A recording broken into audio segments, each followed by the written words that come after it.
Manifesto of the Communist Party by Karl Marx and Friedrich Engels. A spectre is haunting Europe, the spectre of communism. All the powers of old Europe have entered into a holy alliance to exorcise this spectre. Pope and Tsar, Metternich and Guizot, French radicals and German police spies. Where is the party in opposition that has not been decried as communistic by its opponents in power?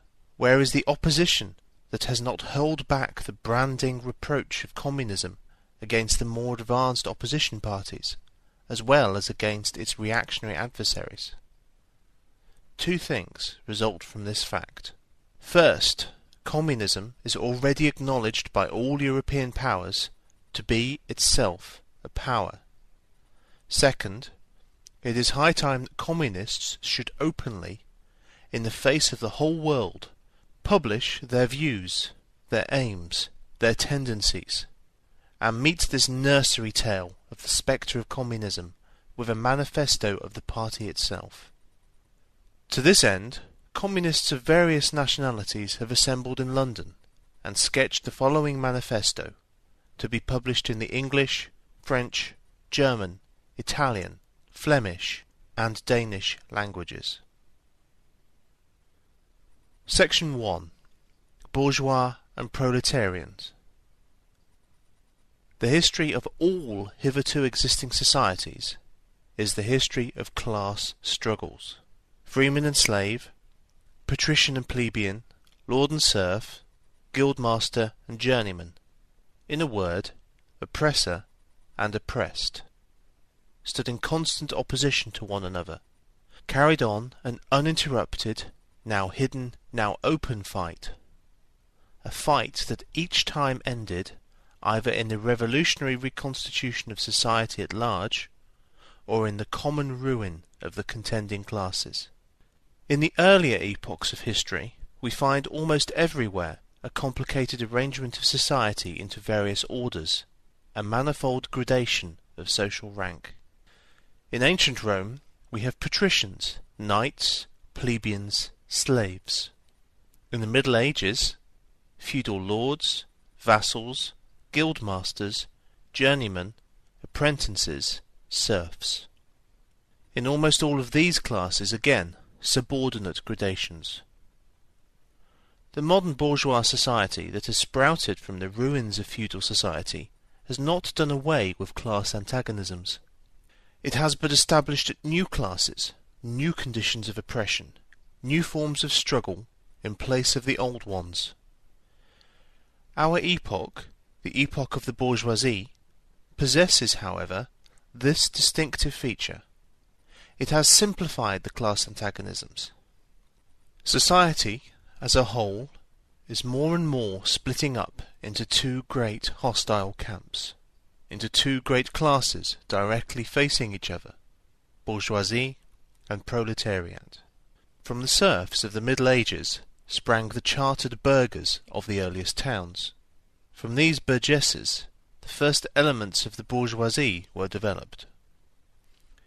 The discovery of America, the rounding of the Cape, opened up fresh ground for the rising bourgeoisie.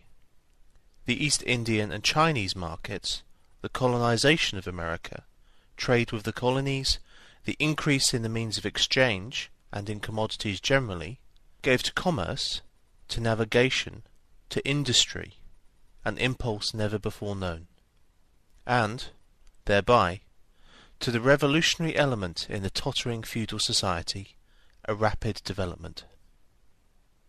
The feudal system of industry, under which industrial production was monopolized by closed guilds, now no longer sufficed for the growing wants of the new markets. The manufacturing system took its place. The guildmasters were pushed on one side by the manufacturing middle class.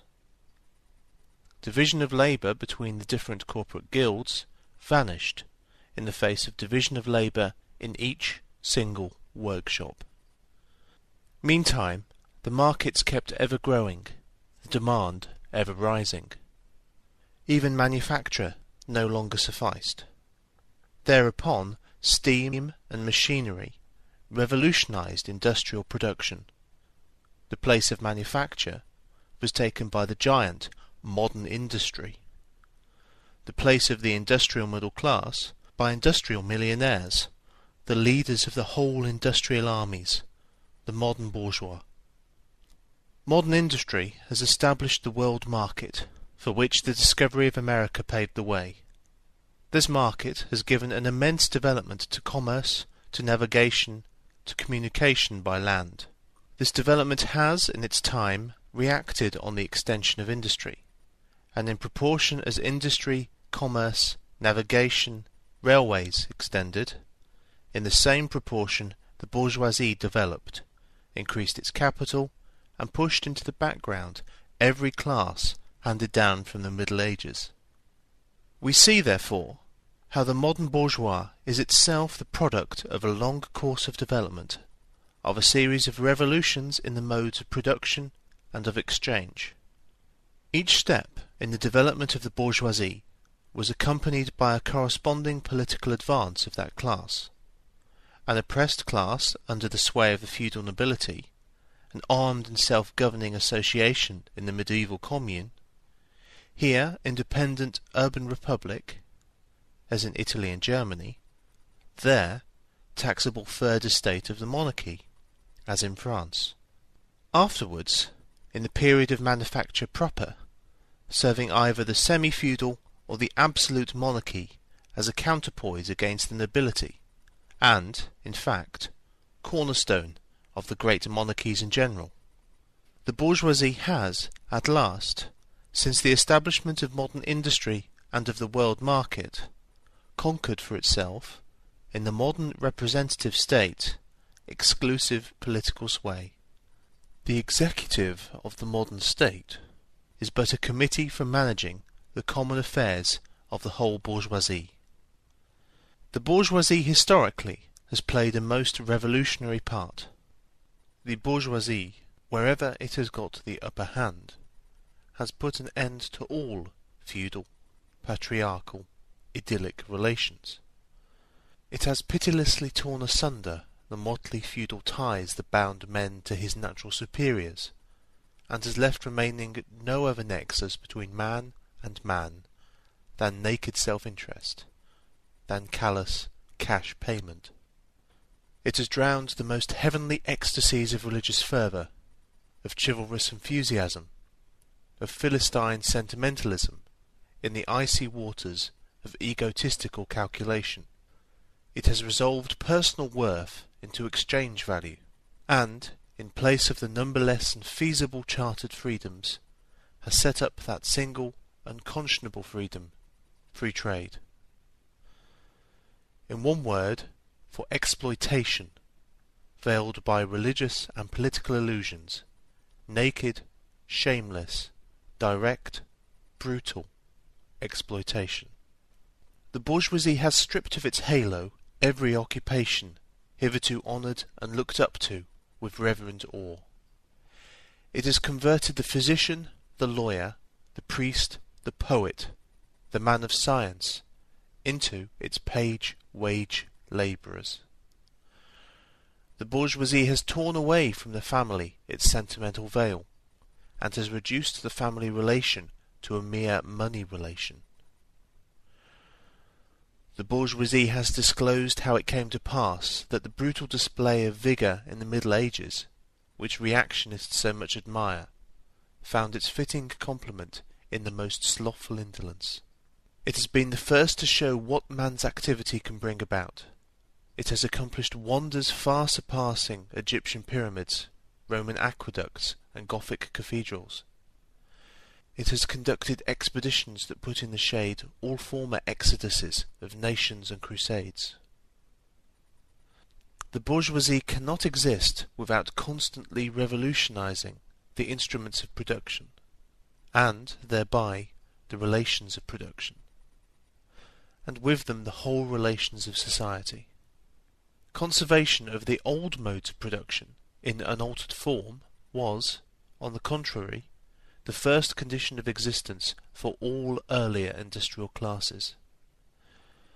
constant revolutionizing of production, uninterrupted disturbance of all social conditions, everlasting uncertainty and agitation distinguish the bourgeois epoch from all earlier ones.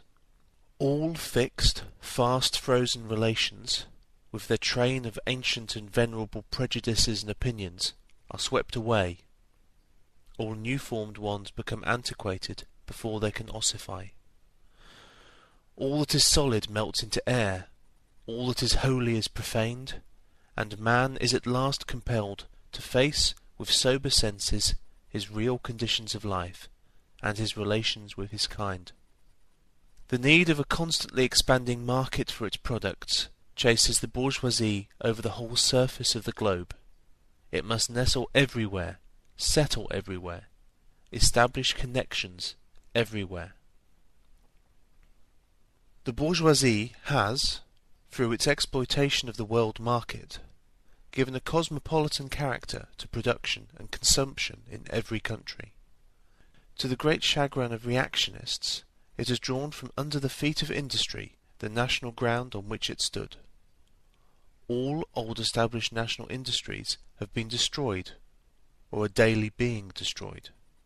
They are dislodged by new industries, whose introduction becomes a life and death question for all civilized nations, by industries that no longer work up indigenous raw material, but raw material drawn from the remotest zones. Industries whose products are consumed, not only at home, but in every quarter of the globe. In place of the old wants, satisfied by the productions of the country, we find new wants, requiring for their satisfaction the products of distant lands and climes. In place of the old local and national seclusion and self-sufficiency, we have intercourse in every direction, universal interdependence of nations. And, as in material, so also in intellectual production. The intellectual creations of individual nations become common property. National one-sidedness and narrow-mindedness become more and more impossible, and from the numerous national and local literatures there arises a world literature. The bourgeoisie, by the rapid improvement of all instruments of production, by the immensely facilitated means of communication, draws all, even the most barbarian, nations into civilization. The cheap prices of its commodities are the heavy artillery with which it batters down all Chinese walls, with which it forces the barbarians' intensely obstinate hatred of foreigners to capitulate. It compels all nations, on pain of extinction, to adopt the bourgeois mode of production. It compels them to introduce what it calls civilization into their midst, i.e., to become bourgeois themselves. In one word, it creates a world after its own image. The bourgeoisie has subjected the country to the rule of the towns. It has created enormous cities, has greatly increased the urban population as compared with the rural, and has thus rescued a considerable part of the population from the idiocy of rural life. Just as it has made the country dependent on the towns, so it has made barbarian and semi-barbarian countries dependent on the civilized ones. Nations of peasants on nations of bourgeois, the East on the West. The bourgeois keeps more and more doing away with the scattered state of the population, of the means of production, and of property. It has agglomerated production, and has concentrated property in a few hands. The necessary consequence of this was political centralization. Independent, or but loosely connected provinces, with separate interests, laws, governments, and systems of taxation, became lumped together into one nation, with one government, one code of laws, one national class interest, one frontier, and one customs tariff. The bourgeoisie, during its rule of scarce 100 years, has created more massive and more colossal productive forces than have all preceding generations together. Subjection of nature's forces to man, machinery, application of chemistry to industry and agriculture, steam navigation, railways, electric telegraphs, clearing of whole continents for cultivation, canalization of rivers, whole populations conjured out of the ground. What earlier century had even a presentiment that such productive forces slumbered in the lap of social labour? We see then the means of production and of exchange, on whose foundation the bourgeoisie built itself up, were generated in feudal society. At a certain stage in the development of these means of production and of exchange, the conditions under which feudal society produced and exchanged, the feudal organization of agriculture and manufacturing industry, in one word, the feudal relations of property, became no longer compatible with the already developed productive forces. They became so many fetters. They had to be burst asunder. They were burst asunder. Into their place stepped free competition, accompanied by a social and political constitution adapted to it, and by the economical and political sway of the bourgeois class. A similar movement is going on before our own eyes. Modern bourgeois society, with its relations of production, of exchange, and of property, a society that has conjured up such gigantic means of production and of exchange, is like the sorcerer who is no longer able to control the powers of the netherworld whom he has called up by his spells. For many a decade past, the history of industry and commerce is but the history of the revolt of modern productive forces against modern conditions of production, against the property relations that are the conditions for the existence of the bourgeoisie and of its rule. It is enough to mention the commercial crises that, by their periodical return, put on its trial, each time more threateningly, the existence of the entire bourgeois society. In these crises, a great part, not only of the existing products, but also of the previously creative productive forces, are periodically destroyed. In these crises, there breaks out an epidemic that, in all earlier epochs, would have seemed an absurdity, the epidemic of overproduction. Society suddenly finds itself put back into a state of momentary barbarism. It appears as if a famine, a universal war of devastation, had cut off the supply of every means of subsistence. Industry and commerce seem to be destroyed. And why? Because there is too much civilization, too much means of subsistence, too much industry, too much commerce. The productive forces at the disposal of society no longer tend to further the development of the conditions of bourgeois property. On the contrary, they have become too powerful for these conditions, by which they are fettered, and so, soon as they overcome these fetters, they bring disorder into the whole of bourgeois society, endanger the existence of bourgeois property. The conditions of bourgeois society are too narrow to comprise the wealth created by them. And how does the bourgeoisie get over these crises? On the one hand, enforced destruction of a mass of productive forces. On the other, by the conquest of new markets, and by the more thorough exploitation of the old ones. That is to say, by paving the way for more extensive and more destructive crises, and by diminishing the means whereby crises are prevented. The weapons with which the bourgeoisie felled feudalism to the ground are now turned against the bourgeoisie itself.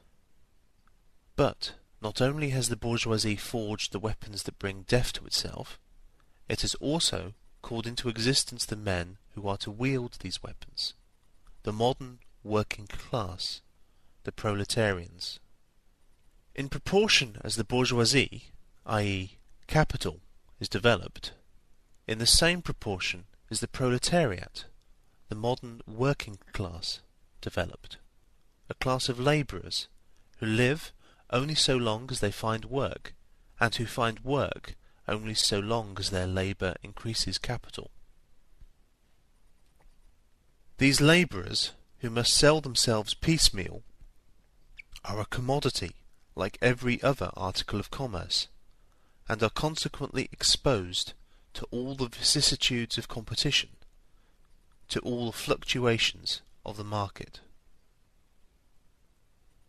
Owing to the extensive use of machinery and division of labour, the work of the proletarians has lost all individual character, and, consequently, all charm for the workman.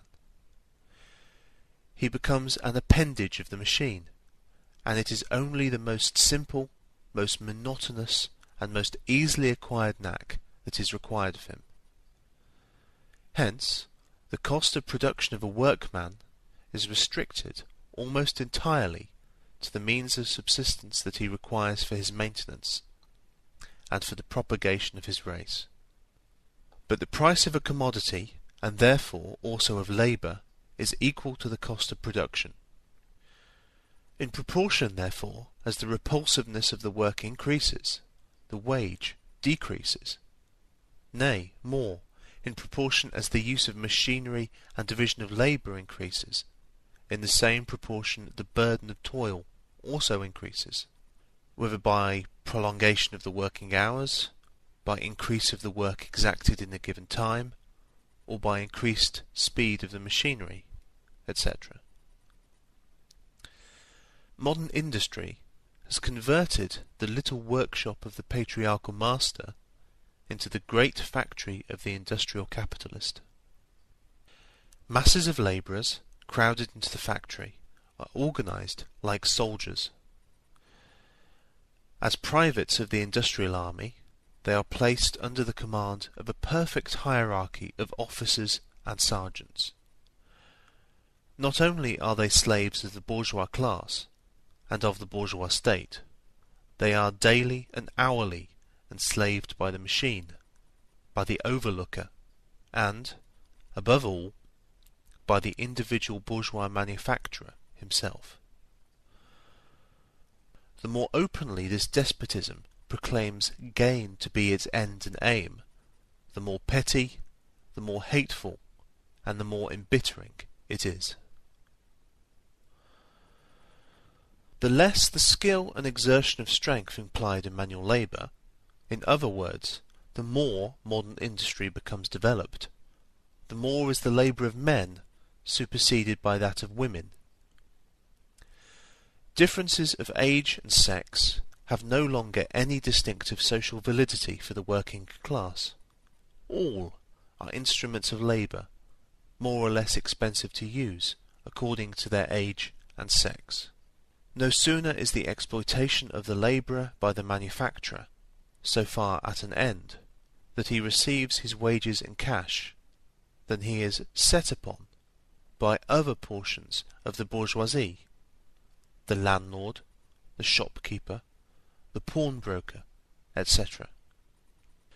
The lower strata of the middle class, the small tradespeople, shopkeepers, retired tradesmen generally, the handicraftsmen and peasants, all these sink gradually into the proletariat, partly because their diminutive capital does not suffice for the scale on which modern industry is carried on, and is swamped in the competition with the large capitalists, partly because their specialized skill is rendered worthless by the new methods of production.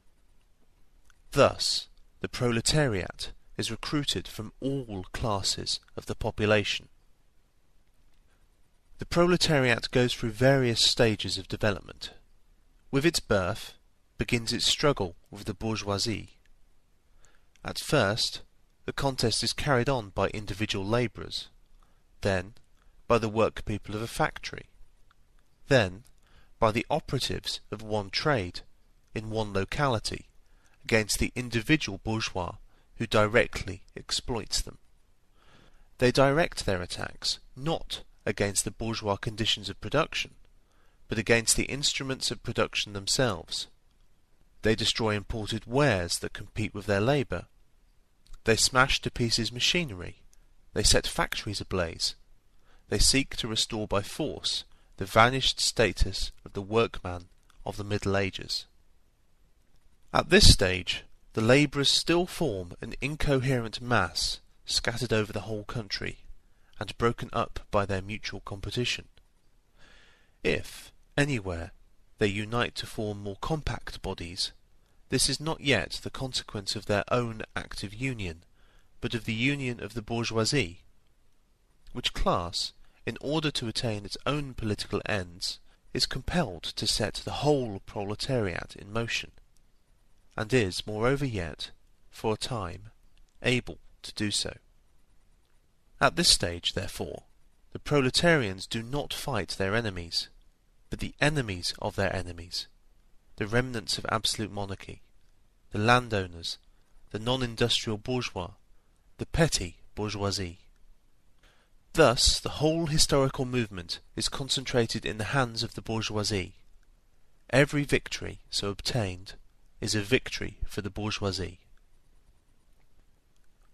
But, with the development of industry, the proletariat not only increases in number, it becomes concentrated in greater masses, its strength grows, and it feels that strength more. The various interests and conditions of life within the ranks of the proletariat are, more and more, equalized, in proportion as machinery obliterates all distinctions of labour, and nearly everywhere reduces wages to the same low level. The growing competition among the bourgeois and the resulting commercial crises makes the wages of the workers ever more fluctuating. The unceasing improvement of machinery, ever more rapidly developing, makes their livelihood more and more precarious. The collisions between individual workmen and individual bourgeois take more and more the character of collisions between two classes. Thereupon, the workers begin to form combinations, trades unions, against the bourgeois. They club together in order to keep up the rate of wages. They found permanent associations in order to make provision beforehand for these occasional revolts. Here and there, the contest breaks out into riots. Now and then, the workers are victorious, but only for a time.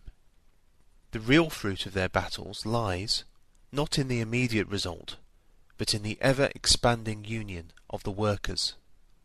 This union is helped on by the improved means of communication that are created by modern industry, and that place the workers of different localities in contact with one another.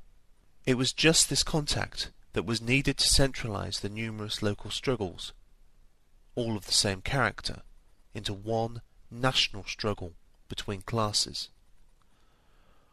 But every class struggle is a political struggle, and that union, to attain which the burghers of the Middle Ages, with their miserable highways, required centuries, the modern proletarians, thanks to railways, achieve in a few years. This organization of the proletarians into a class, and consequently into a political party, is continually being upset again by the competition between the workers themselves. But it ever rises up again, stronger, firmer, mightier. It compels legislative recognition of particular interests of the workers, by taking advantage of the divisions among the bourgeoisie itself.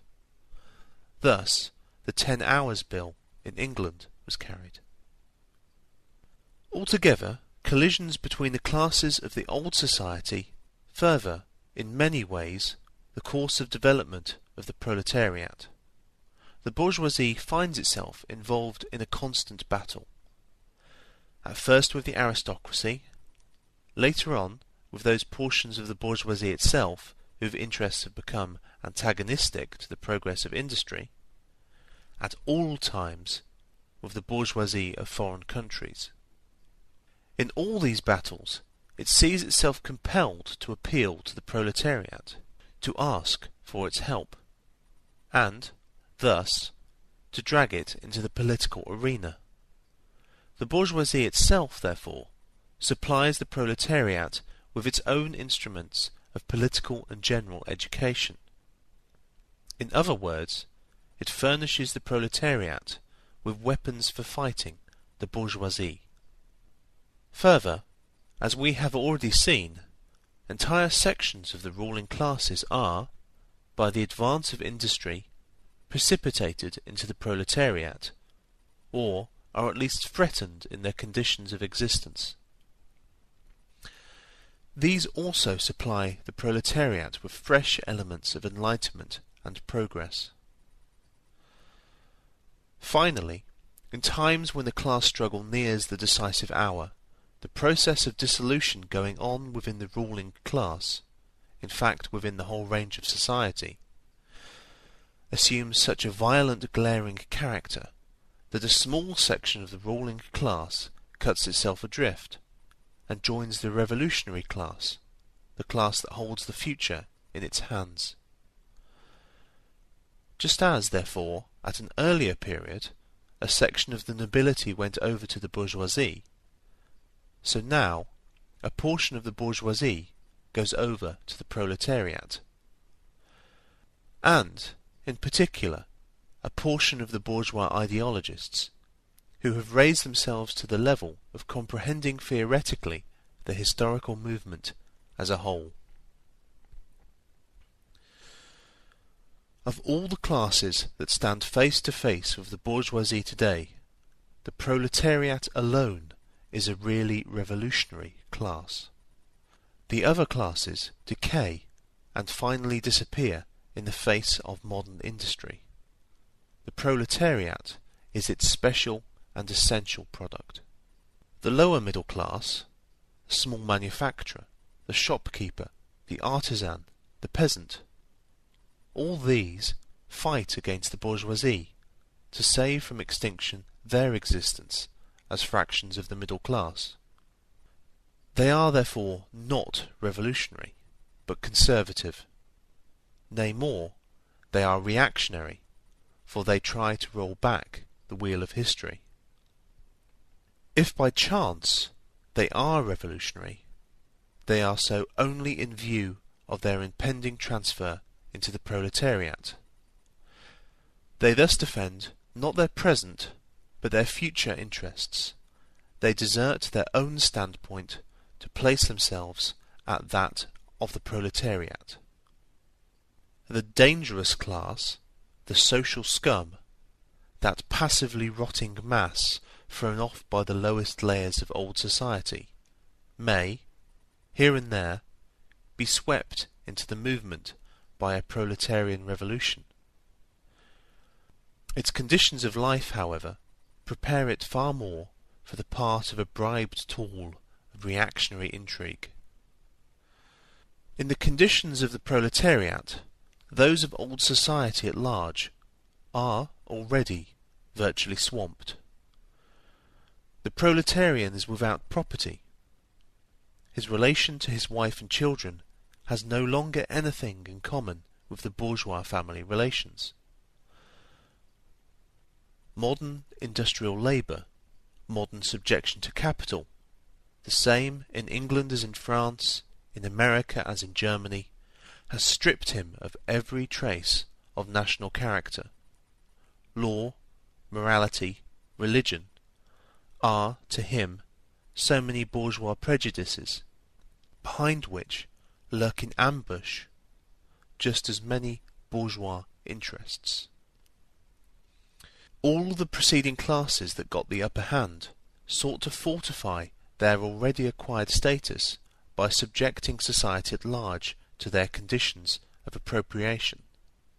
The proletarians cannot become masters of the productive forces of society, except by abolishing their own previous mode of appropriation, and thereby also every other previous mode of appropriation. They have nothing of their own to secure and to fortify.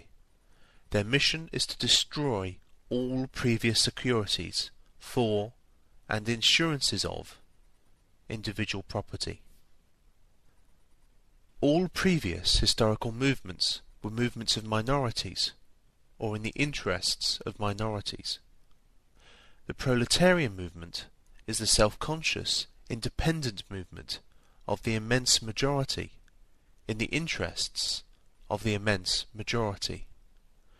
The proletariat, the lowest stratum of our present society, cannot stir, cannot raise itself up, without the whole superincumbent strata of official society being sprung into the air. Though not in substance, yet in form, the struggle of the proletariat with the bourgeoisie is at first a national struggle.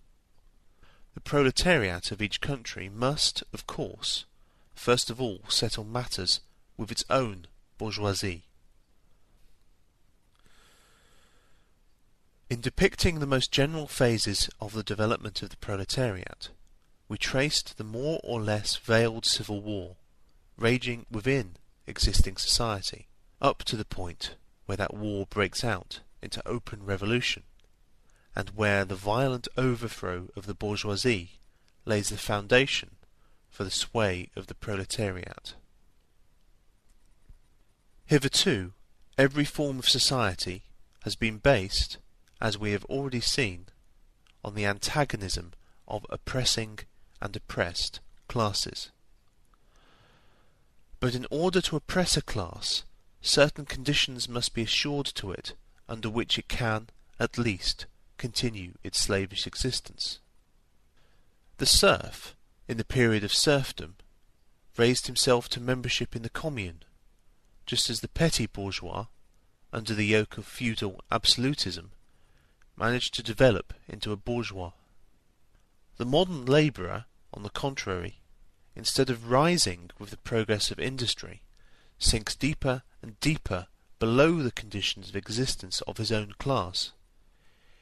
He becomes a pauper, and pauperism develops more rapidly than population and wealth. And here it becomes evident that the bourgeoisie is unfit any longer to be the ruling class in society, and to impose its conditions of existence upon society as an overriding law. It is unfit to rule because it is incompetent to assure an existence to its slave within his slavery, because it cannot help letting him sink into such a state that it has to feed him instead of being fed by him. Society can no longer live under this bourgeoisie. In other words, its existence is no longer compatible with society. The essential condition for the existence and for the sway of the bourgeois class is the formation and augmentation of capital. The condition for capital is wage labour. Wage labour rests exclusively on competition between the labourers. The advance of industry, whose involuntary promoter is the bourgeoisie, replaces the isolation of the labourers due to competition by their revolutionary combination due to association. The development of modern industry, therefore, cuts from under its feet the very foundation on which the bourgeoisie produces and appropriates products. What the bourgeoisie, therefore, produces, above all, is its own gravediggers. Its fall and the victory of the proletariat are equally inevitable. The end of Section 1 of the Manifesto of the Communist Party.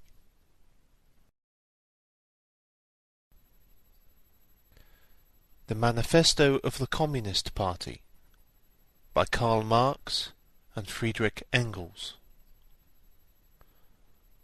Section 2. Proletarians and Communists. In what relation do the Communists stand to the proletarians as a whole? The Communists do not form a separate party opposed to other working-class parties. They have no interests separate and apart from those of the proletariat as a whole. They do not set up any sectarian principles of their own, by which to shape and mould the proletarian movement. The Communists are distinguished from the other working class parties by this only. First, in the national struggles of the proletarians of the different countries, they point out and bring to the front the common interests of the entire proletariat, independently of all nationality. Second, in the various stages of development which the struggle of the working class against the bourgeoisie has to pass through, they always and everywhere represent the interests of the movement as a whole. The Communists, therefore, are on one hand practically the most advanced and resolute section of the working class parties of every country, that section which pushes forward all others. On the other hand, theoretically, they have, over the great mass of the proletariat, the advantage of clearly understanding the line of march, the conditions, and the ultimate general results of the proletarian movement.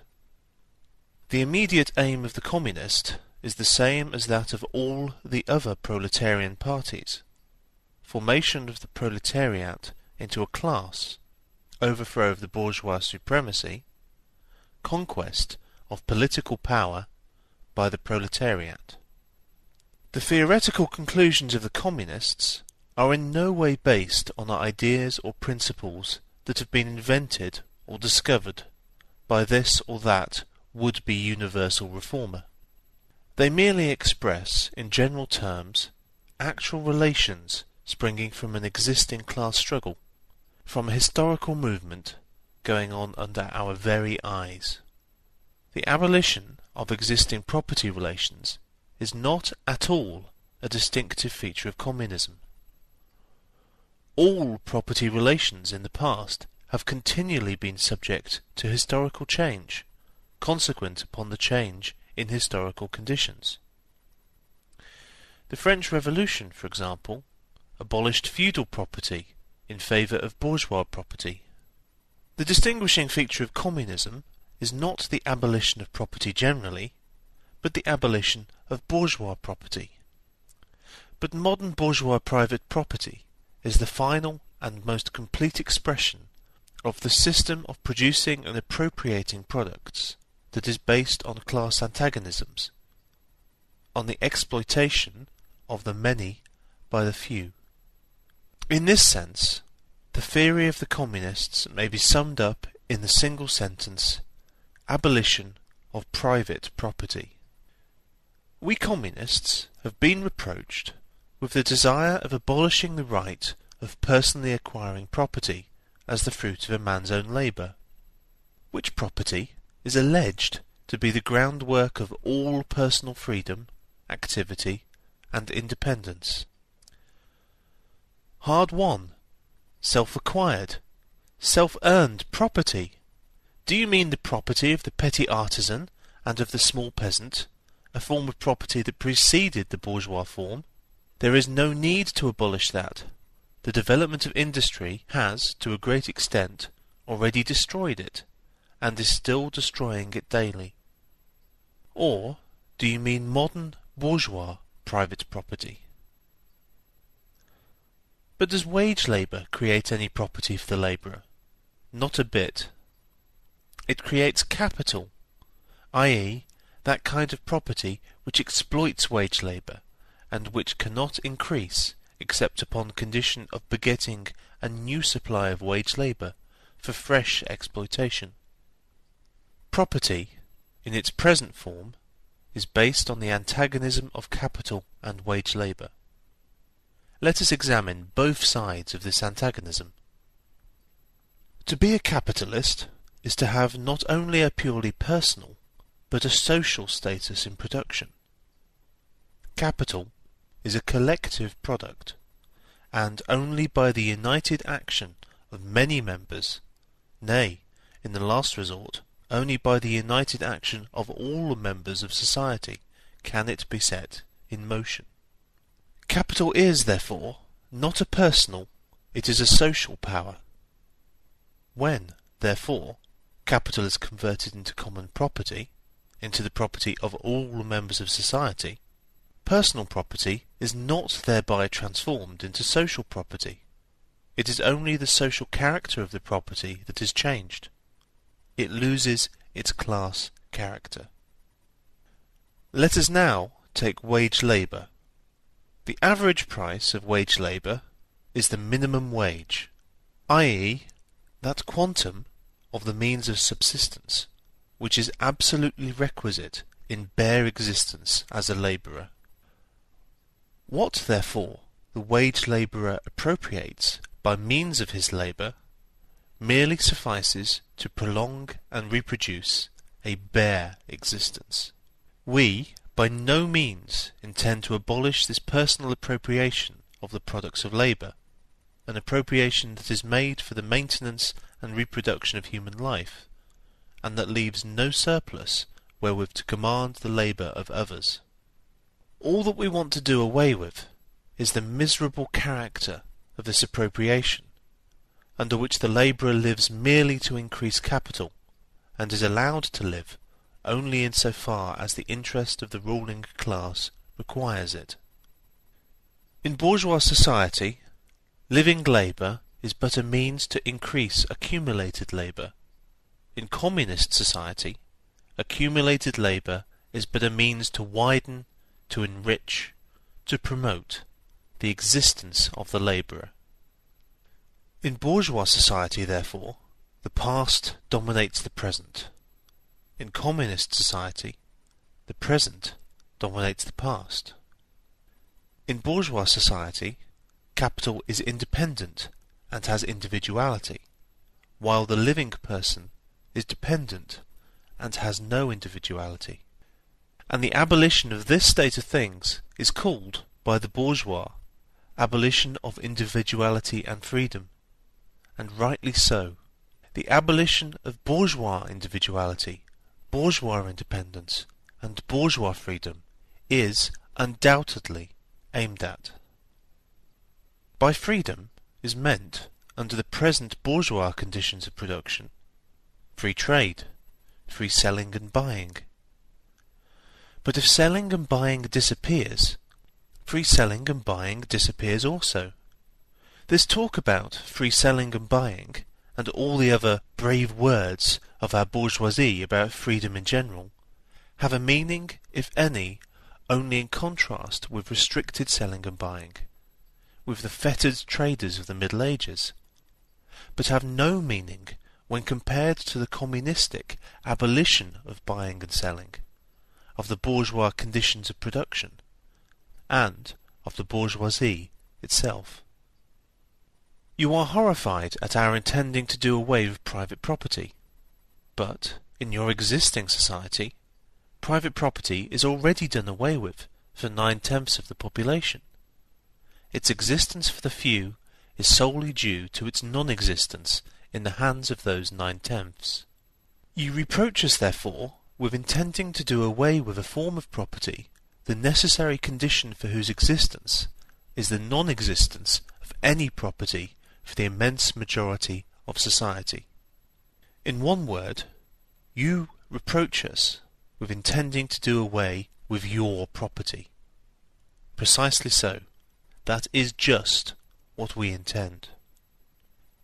From the moment when labour can no longer be converted into capital, money, or rent, into a social power capable of being monopolised, i.e., from the moment when individual property can no longer be transformed into bourgeois property, into capital, from that moment you say individuality vanishes. You must, therefore, confess that by individual you mean no other person than the bourgeois, than the middle-class owner of property. This person must indeed be swept out of the way and made impossible. Communism deprives no man of the power to appropriate the products of society. All that it does is to deprive him of the power to subjugate the labour of others by means of such appropriation.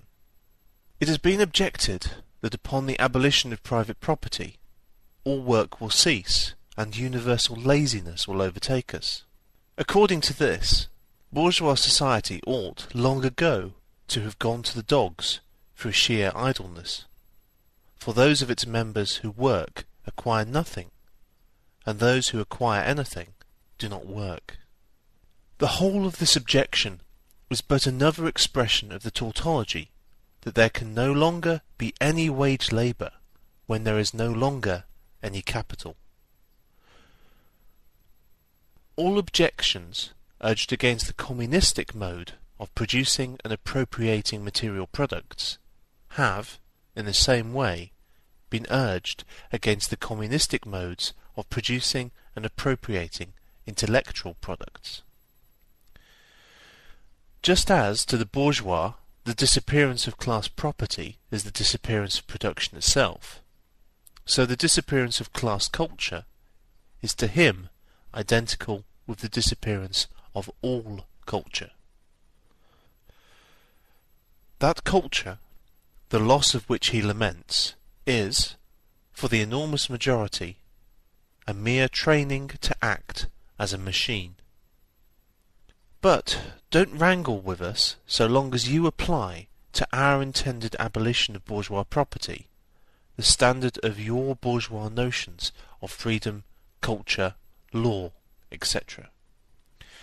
Your very ideas are but the outgrowth of the conditions of your bourgeois production and bourgeois property, just as your jurisprudence is but the will of your class made into a law for all, a will whose essential character and direction are determined by the economical conditions of existence of your class.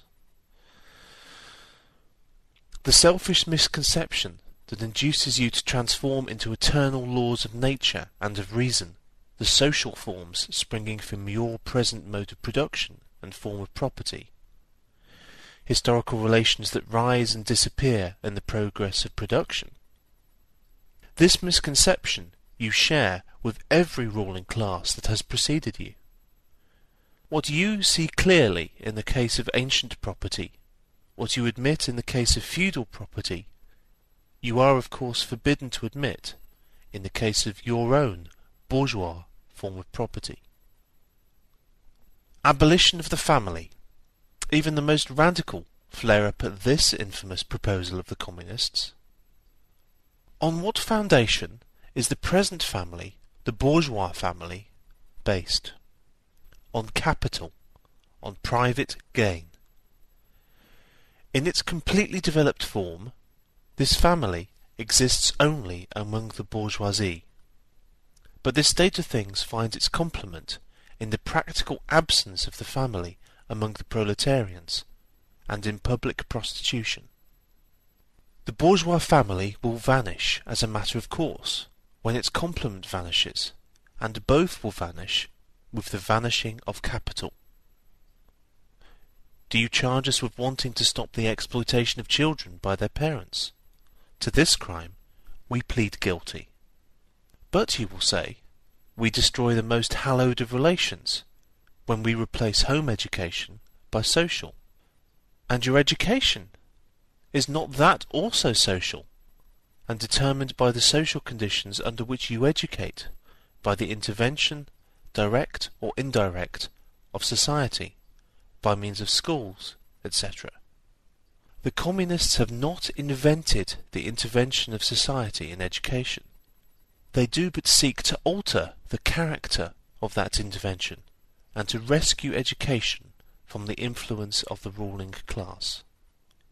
The bourgeois claptrap about the family and education, about the hallowed correlation of parent and child, becomes all the more disgusting, the more, by the action of modern industry, all family ties among the proletarians are torn asunder, and their children transformed into simple articles of commerce and instruments of labour. But you communists would introduce community of women, screams the whole bourgeoisie in chorus.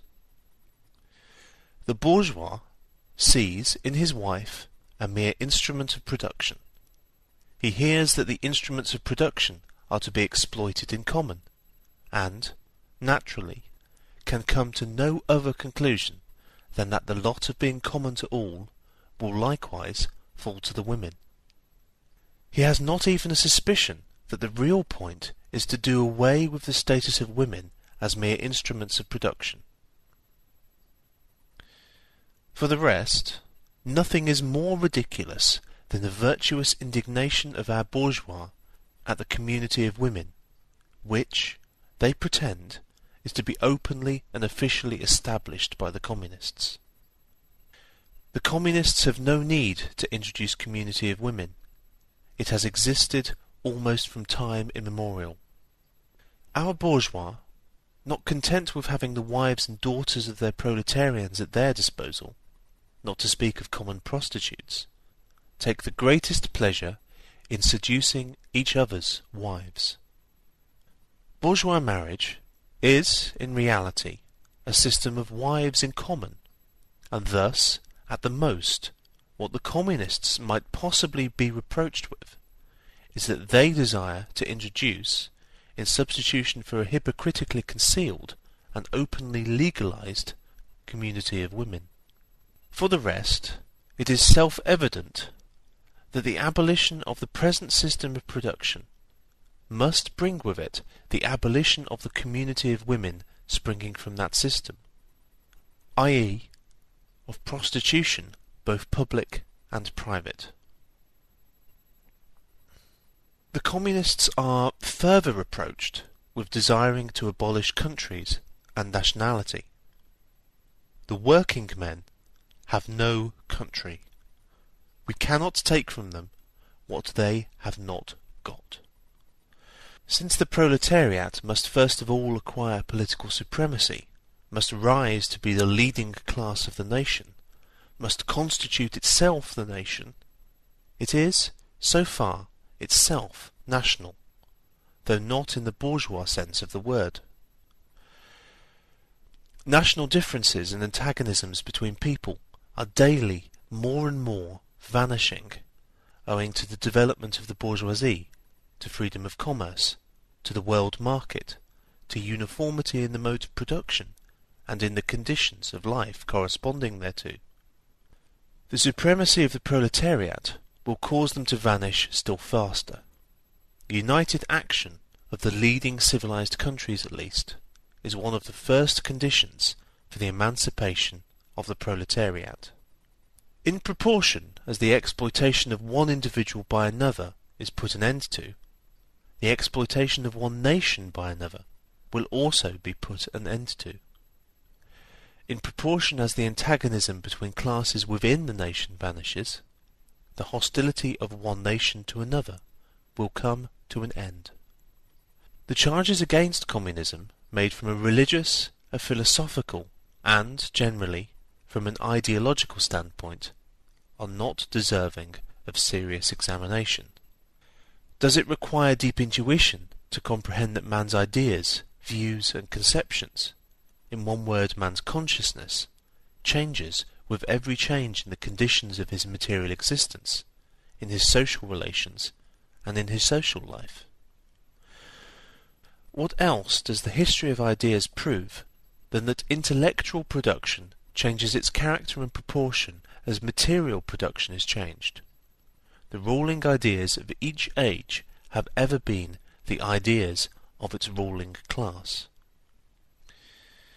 When people speak of ideas that revolutionize society, they do but express the fact that, within the old society, the elements of a new one have been created, and that the dissolution of the old ideas keeps even pace with the dissolution of the old conditions of existence. When the ancient world was in its last throes, the ancient religions were overcome by Christianity. When Christian ideas succumbed in the 18th century to rationalist ideas, feudal society fought its death battle with the then revolutionary bourgeoisie. The ideas of religious liberty and freedom of conscience merely gave expression to the sway of free competition within the domain of knowledge. Undoubtedly, it will be said, religious, moral, philosophical, and juridical ideas have been modified in the course of historical development. But religion, morality, philosophy, political science, and law constantly survived this change. There are, besides, eternal truths, such as freedom, justice, etc., that are common to all states of society. But communism abolishes eternal truths. It abolishes all religion and all morality, instead of constituting them on a new basis. It therefore acts in contradiction to all past historical experience. What does this accusation reduce itself to? The history of all past society has consisted in the development of class antagonisms that assumed different forms at different epochs. But, whatever form they may have taken, one fact is common to all past ages, viz., the exploitation of one part of society by the other. No wonder, then, that the social consciousness of past ages, despite all the multiplicity and variety it displays, moves within certain common forms, or general ideas, which cannot completely vanish except with the total disappearance of class antagonisms. The communist revolution is the most radical rupture with traditional property relations. No wonder that its development involves the most radical rupture with traditional ideas. But let us have done with the bourgeois objections to communism. We have seen above that the first step in the revolution by the working class is to raise the proletariat to the position of ruling as to win the battle of democracy. The proletariat will use its political supremacy to wrest, by degrees, all capital from the bourgeoisie, to centralize all instruments of production in the hands of the state, i.e., of the proletariat organized as the ruling class, and to increase the total of productive forces as rapidly as possible. Of course, in the beginning, this cannot be effected except by means of despotic inroads on the rights of property and on the conditions of bourgeois production, by means of measures, therefore, which appear economically insufficient and untenable, but which, in the course of the movement, outstrip themselves, necessitate further inroads upon the old social order, and are unavoidable as a means of entirely revolutionizing the mode of production. These measures will, of course, be different in different countries. Nevertheless, in the most advanced countries, the following will be pretty generally applicable. Number 1. Abolition of property in land, and application of all rents of land to public purposes. Number 2.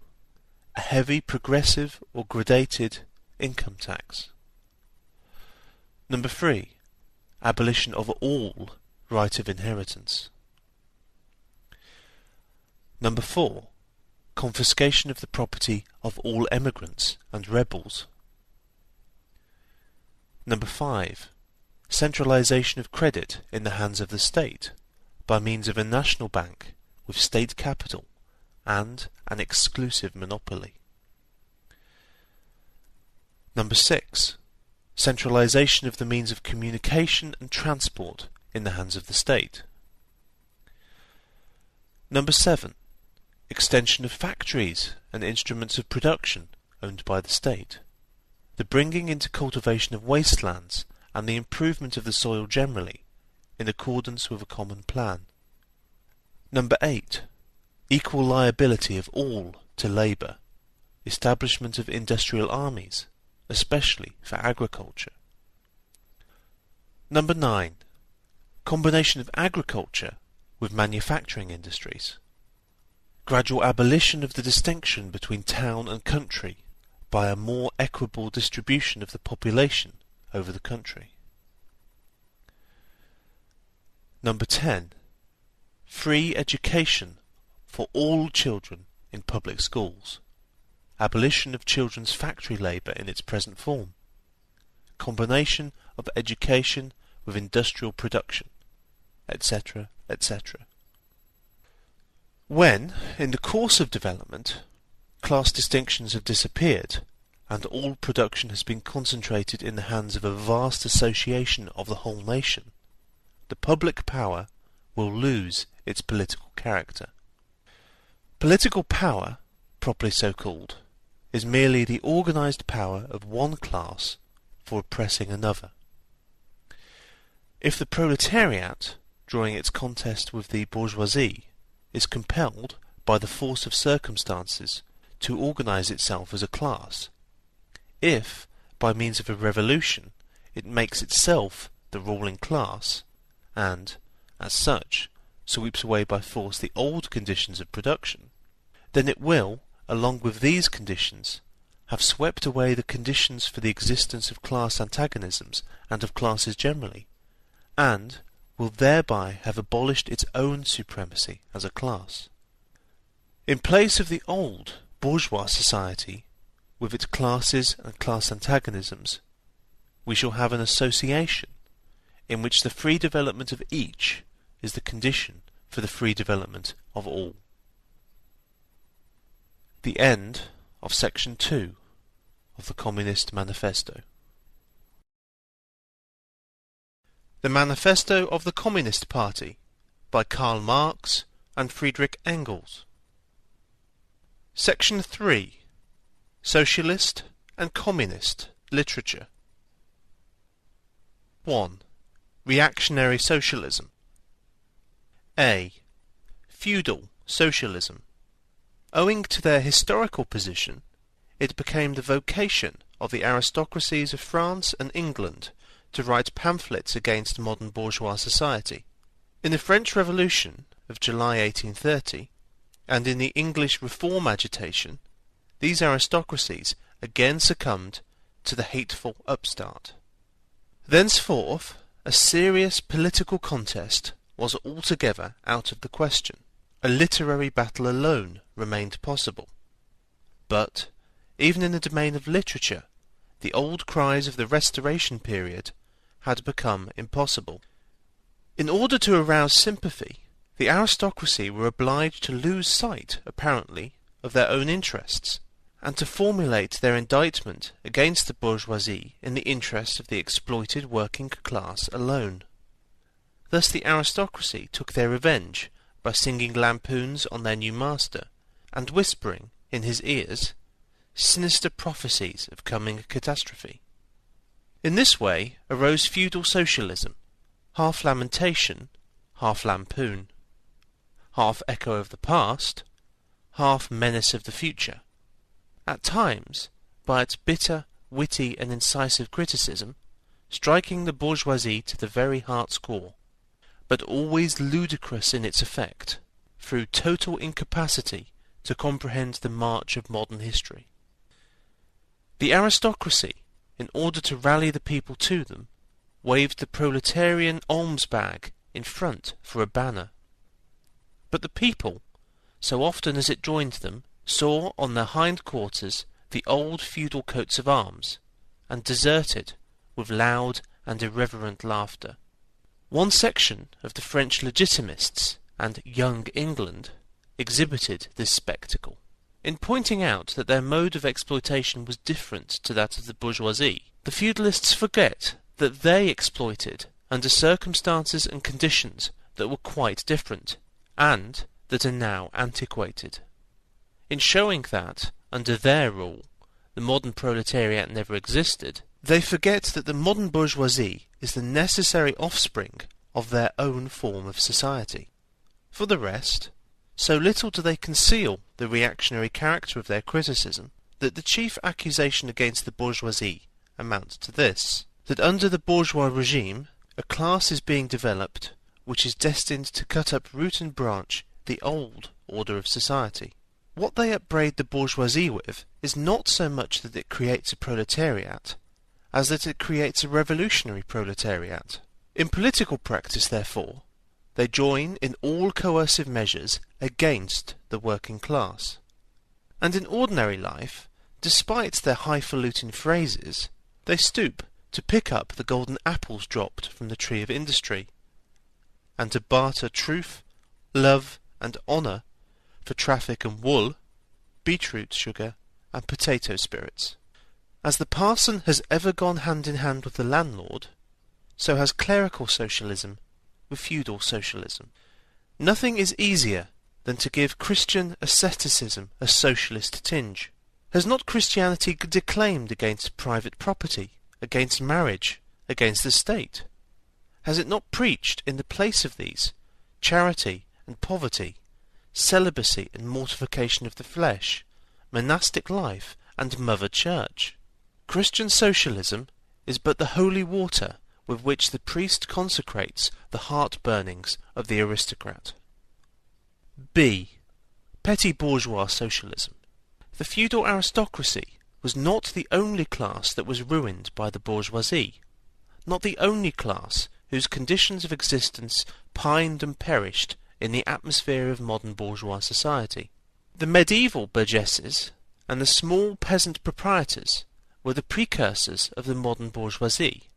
In those countries which are but little developed, industrially and commercially, these two classes still vegetate side by side with the rising bourgeoisie.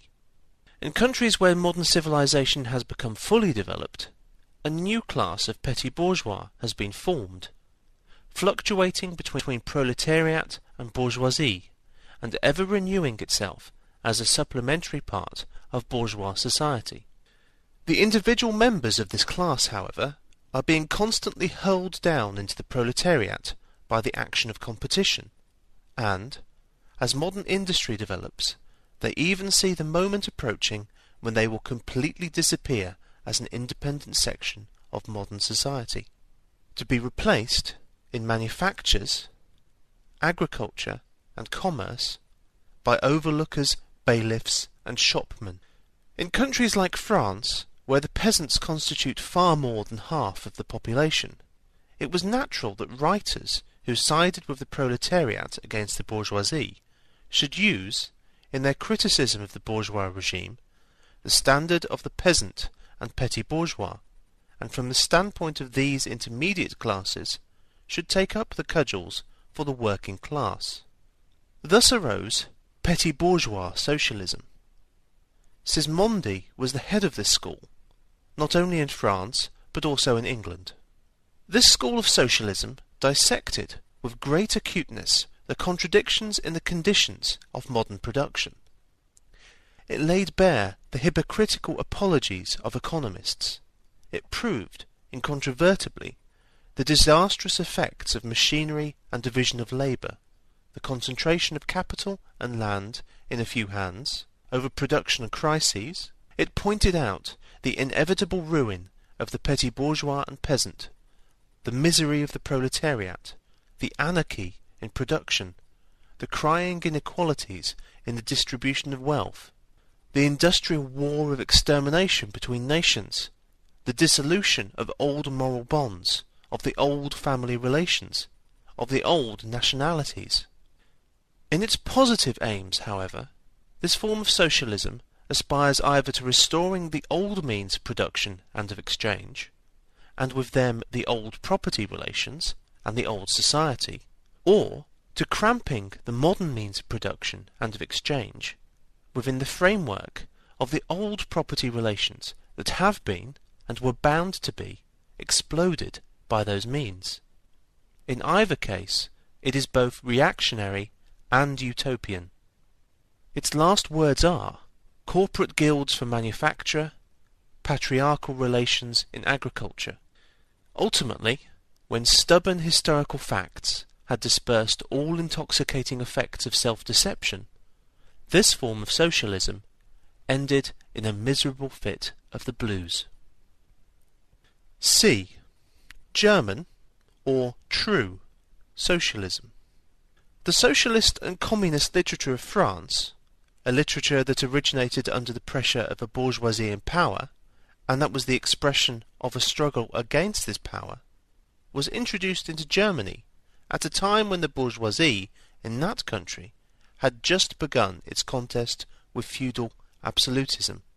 German philosophers, would-be philosophers, and beaux esprits eagerly seized on this literature, only forgetting that when these writings immigrated from France into Germany, French social conditions had not immigrated along with them. In contact with German social conditions, this French literature lost all its immediate practical significance, and assumed a purely literary aspect. Thus, to the German philosophers of the 18th century, the demands of the First French Revolution were nothing more than the demands of practical reason in general, and the utterance of the will of the revolutionary French bourgeoisie signified, in their eyes, the law of pure will, of will as it was bound to be, of true human will generally. The world of the German literate consisted solely in bringing the new French ideas into harmony with their ancient philosophical conscience, or rather, in annexing the French ideas without deserting their own philosophic point of view. This annexation took place in the same way in which a foreign language is appropriated, namely, by translation. It is well known how the monks wrote silly lives of Catholic saints over the manuscripts on which the classical works of ancient heathendom had been written. The German literate reversed this process with the profane French literature. They wrote their philosophical nonsense beneath the French original. For instance, beneath the French criticism of the economic functions of money, they wrote alienation of humanity, and beneath the French criticism of the bourgeois state, they wrote dethronement of the category of the general, and so forth. The introduction of these philosophical phrases at the back of the French historical criticisms they dubbed philosophy of action, true socialism, German science of socialism, philosophical foundation of socialism, and so on. The French socialist and communist literature was thus completely emasculated, and, since it ceased in the hands of the German to express the struggle of one class with the other, he felt conscious of having overcome French one-sidedness, and of representing not true requirements, but the requirements of truth, not the interests of the proletariat, but the interests of human nature, of man in general, who belongs to no class, has no reality, who exists only in the misty realm of philosophical fantasy. This German socialism, which took its schoolboy tasks so seriously and solemnly, and extolled its poor stock in trade in such mountebank fashion, meanwhile gradually lost its pedantic innocence. The fight of the German, and especially of the Prussian bourgeoisie, against feudal aristocracy and absolute monarchy, in other words, the liberal movement, became more earnest. By this, the long-wished-for opportunity was offered to true socialism of confronting the political movement with the socialist demands, of hurling the traditional anathemas against liberalism, against representative government, against bourgeois competition, bourgeois freedom of the press, bourgeois legislation, bourgeois liberty and equality, and of preaching to the masses that they had nothing to gain and everything to lose by this bourgeois movement. German socialism forgot, in the nick of time, that the French criticism, whose silly echo it was, presupposed the existence of modern bourgeois society, with its corresponding economic conditions of existence, and the political constitution adapted thereto, the very things whose attainment was the object of the pending struggle in Germany. To the absolute governments, with their following of parsons, professors, country squires and officials, it served as a welcome scarecrow against the threatening bourgeoisie. It was a sweet finish after the bitter pills of floggings and bullets with which those same governments, just at that time, dosed the German working-class risings. While this true socialism thus served the governments as a weapon for fighting the German bourgeoisie, it, at the same time, directly represented a reactionary interest, the interest of the German Philistines. In Germany, the petty bourgeois class, a relic of the 16th century, and since then constantly cropping up again under various forms, is the real social basis of the existing state of things. To preserve this class is to preserve the existing state of things in Germany. The industrial and political supremacy of the bourgeoisie threatens it with certain destruction. On the one hand, from the concentration of capital, on the other, from the rise of a revolutionary proletariat. True socialism appeared to kill these two birds with one stone. It spread like an epidemic. The robe of speculative cobwebs, embroidered with flowers of rhetoric, steeped in the dew of sickly sentiment, this transcendental robe in which the German socialists wrapped their sorry eternal truths, all skin and bone, served to wonderfully increase the sale of their goods amongst such a public. And on its part, German socialism recognized more and more its own calling as the bombastic representative of the petty bourgeois Philistine. It proclaimed the German nation to be the model nation, and the German petty Philistine to be the typical man. To every villainous meanness of this model man it gave a hidden, higher, socialistic interpretation, the exact contrary of its real character. It went to the extreme length of directly opposing the brutally destructive tendency of communism, and of proclaiming its supreme and impartial contempt of all class struggles. With very few exceptions, all the so-called socialist and communist publications that now, 1847, circulate in Germany belong to the domain of this foul and enervating literature. 2. Conservative or bourgeois socialism. A part of the bourgeoisie is desirous of redressing social grievances in order to secure the continued existence of bourgeois society. To this section belong economists, philanthropists, humanitarians, improvers of the condition of the working class, organisers of charity, members of societies for the prevention of cruelty to animals, temperance fanatics, hole and corner reformers of every imaginable kind. This form of socialism has, moreover, been worked out into complete systems. We may cite Proudhon's Philosophie de la Misère as an example of this form. The socialistic bourgeois want all the advantages of modern social conditions without the struggles and dangers necessarily resulting therefrom. They desire the existing state of society, minus its revolutionary and disintegrating elements. They wish for a bourgeoisie without a proletariat. The bourgeoisie naturally conceives the world in which it is supreme to be the best, and bourgeois socialism develops this comfortable conception into various, more or less complete, systems. In requiring the proletariat to carry out such a system, and thereby to march straight away into the social New Jerusalem, it but requires in reality that the proletariat should remain within the bounds of existing society, but should cast away all its hateful ideas concerning the bourgeoisie. A second and more practical, but less systematic form of this socialism sought to depreciate every revolutionary movement in the eyes of the working class, by showing that no mere political reform, but only a change in the material conditions of existence in economic relations, could be of any advantage to them. By changes in the material conditions of existence, this form of socialism, however, by no means understands abolition of the bourgeois relations of production, an abolition that can be effected only by a revolution, but administrative reforms, based on the continued existence of these relations. Reforms, therefore, that in no respect affect the relations between capital and labour, but, at best, lessen the cost and simplify the administrative work of bourgeois government. Bourgeois socialism attains adequate expression when, and only when, it becomes a mere figure of speech. Free trade for the benefit of the working class, protective duties for the benefit of the working class, prison reform for the benefit of the working class.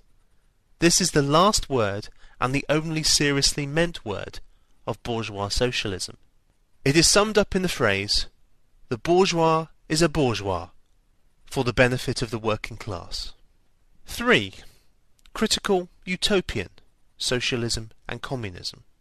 We do not here refer to that literature which, in every great modern revolution, has always given voice to the demands of the proletariat, such as the writings of Babeuf and others. The first direct attempts of the proletariat to attain its own ends, made in times of universal excitement when feudal society was being overthrown, these attempts necessarily failed, owing to the then undeveloped state of the proletariat, as well as to the absence of the economic conditions for its emancipation, conditions that had yet to be produced, and could be produced by the impending bourgeois epoch alone. The revolutionary literature that accompanied these first movements of the proletariat had, necessarily, a reactionary character. It inculcated universal asceticism and social levelling in its crudest form. The socialist and communist systems properly so called, those of Saint-Simon, Fourier, Owen, and others, spring into existence in the early undeveloped period, described above, of the struggle between proletariat and bourgeoisie. See section 1, Bourgeois and Proletarians. The founders of these systems see, indeed, the class antagonisms, as well as the action of the decomposing elements in the prevailing form of society. But the proletariat, as yet in its infancy, offers to them the spectacle of a class without any historical initiative or any independent political movement. Since the development of class antagonism keeps even pace with the development of industry, the economic situation, as they find it, does not as yet offer to them the material conditions for the emancipation of the proletariat. They, therefore, search after a new social science, after new social laws that are to create these conditions. Historical action is to yield to their personal inventive action historically created conditions of emancipation to fantastic ones, and the gradual, spontaneous class organization of the proletariat to the organization of society specially contrived by these inventors. Future history resolves itself, in their eyes, into the propaganda and the practical carrying out of their social plans. In the formation of their plans, they are conscious of caring chiefly for the interests of the working class, as being the most suffering class. Only from the point of view of being the most suffering class does the proletariat exist for them.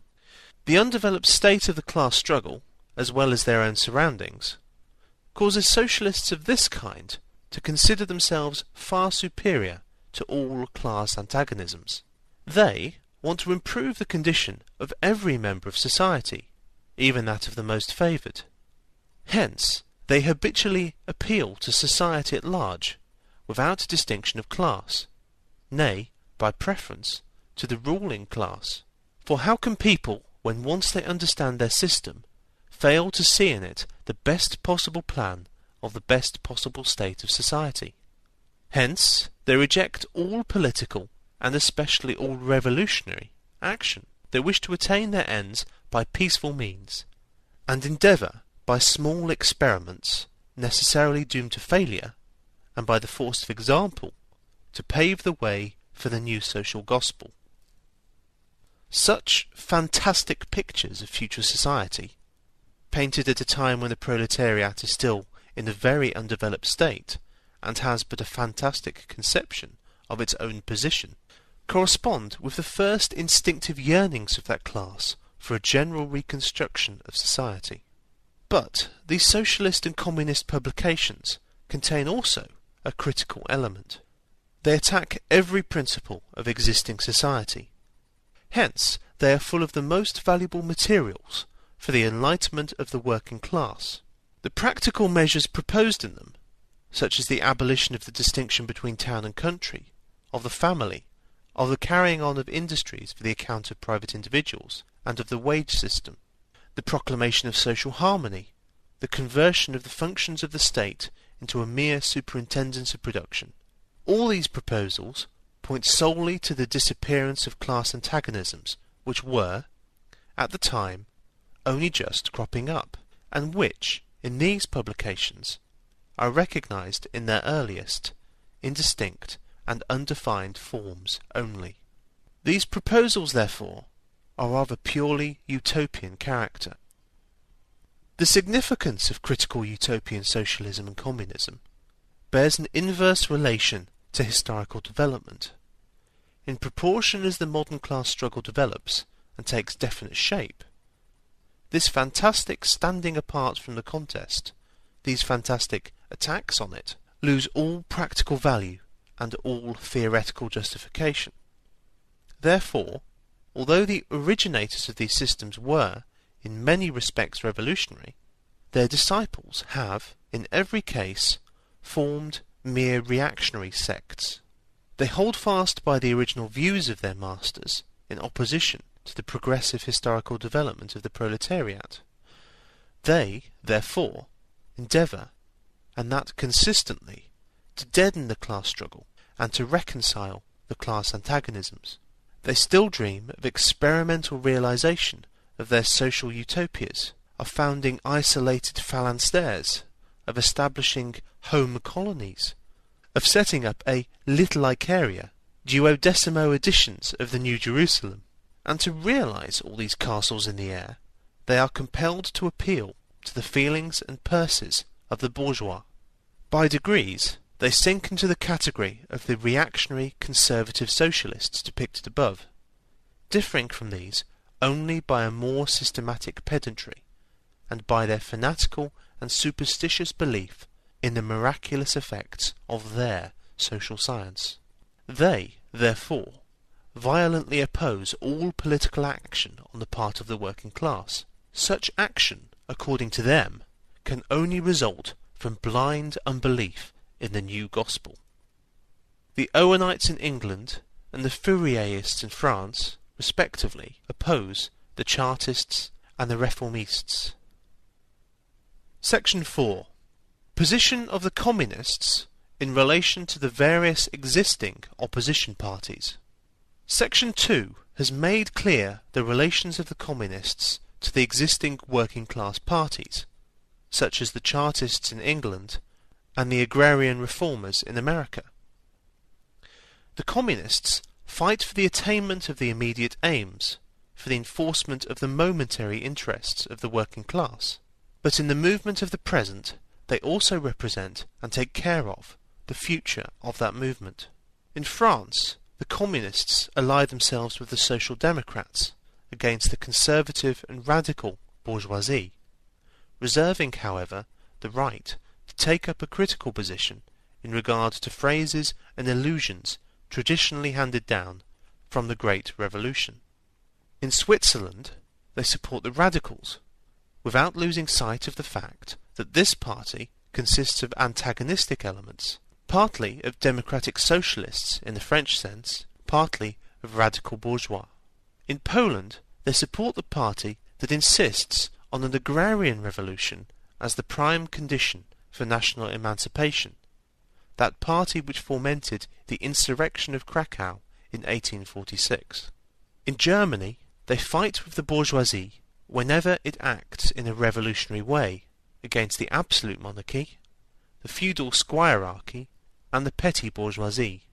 But they never cease, for a single instant, to instill into the working class the clearest possible recognition of the hostile antagonism between bourgeoisie and proletariat, in order that the German workers may straightway use, as so many weapons against the bourgeoisie, the social and political conditions that the bourgeoisie must necessarily introduce along with its supremacy, and in order that, after the fall of the reactionary classes in Germany, the fight against the bourgeoisie itself may immediately begin. The Communists turn their attention chiefly to Germany, because that country is on the eve of a bourgeois revolution that is bound to be carried out under more advanced conditions of European civilization, and with a much more developed proletariat than that of England was in the 17th, and of France in the 18th century, and because the bourgeois revolution in Germany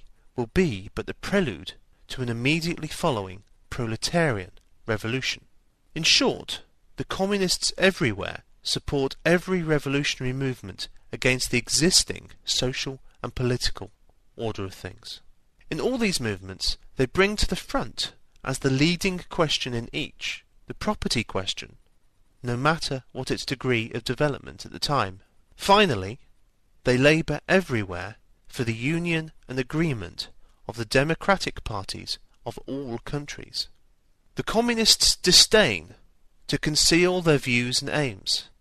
They openly declare that their ends can be attained only by the forcible overthrow of all existing social conditions. Let the ruling classes tremble at a communistic revolution. The proletarians have nothing to lose but their chains. They have a world to win. Working men of all countries, unite! The end of the Manifesto of the Communist Party.